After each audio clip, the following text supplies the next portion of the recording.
Bicol sa bangus. Sige palag, try natin. Fried talong, sitaw, sibuyas, bawang, sili. Ayan, pwede na to, hanguin na.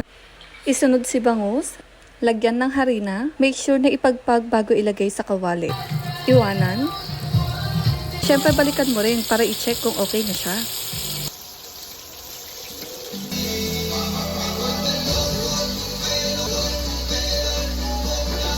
Yun, sunog na. Pwede na yan.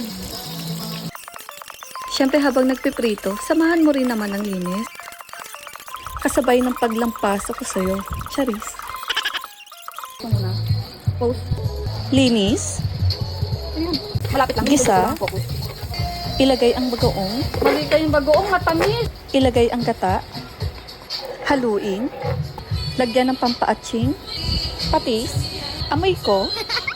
Paghalu-haluin. Sitaw. Siling green. Sabay ilagay na ang bangus. Kung gagawin yan ha. Nilagay ko na rin pala yan ang talong. Ayan, tapos na. Sarap.